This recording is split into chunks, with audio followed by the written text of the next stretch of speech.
കോഴിക്കടയുടെ മറവിൽ അനധികൃത മദ്യവിൽപ്പന 2 പേർ കാട്ടാക്കട എക്സൈസിന്റെ പിടിയിൽ. എക്സൈസ് നടപ്പിലാക്കി വരുന്ന ഓപ്പറേഷൻ തണ്ടർ പദ്ധതിയുടെ ഭാഗമായി കാട്ടാക്കട എക്സൈസ് ഇൻസ്പെക്ടർ ടി കാർത്തിക്കിന്റെ നേതൃത്വത്തിൽ നടന്ന വ്യാപകമായ പരിശോധനയിൽ കള്ളിക്കാട് ജംഗ്ഷൻ സമീപത്ത് നിന്ന് കോഴിക്കടയുടെ മറവിൽ മദ്യവിൽപ്പന നടത്തിയ 2 പേർ പിടിയിലായി.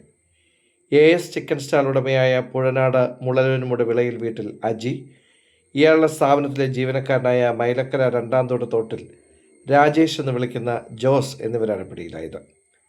ഇന്ന് പുലർച്ചെ നടത്തിയ പരിശോധനയിൽ 101 കുപ്പി മദ്യവും മദ്യം കടത്തുന്നതിന് ഉപയോഗിച്ച സ്കൂട്ടറും പിടിച്ചെടുത്തു. AS ചിക്കൻ സ്റ്റാൾ ഉടമയായ അജിയുടെ നേതൃത്വത്തിലാണ് മദ്യവിൽപ്പന നടന്നിരുന്നതെന്ന് എക്സൈസ് പറഞ്ഞു. ഇയാളുടെ സ്ഥാപനത്തിലെ ജീവനക്കാരനായ ജോസ് ആവശ്യക്കാർക്ക് ടെലിഫോൺ മുഖേന ആവശ്യപ്പെടുന്ന സ്ഥലത്ത് മദ്യം എത്തിച്ചു കൊടുക്കുകയാണ് ഇവരുടെ രീതി.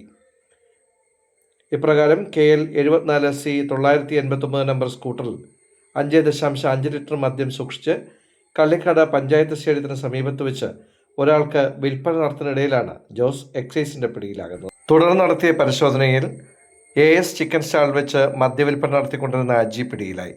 ചിക്കൻ സ്റ്റാളിൽ നടത്തിയ പരിശോധനയിൽ 90 കുപ്പി മദ്യം പിടിച്ചെടുത്തു.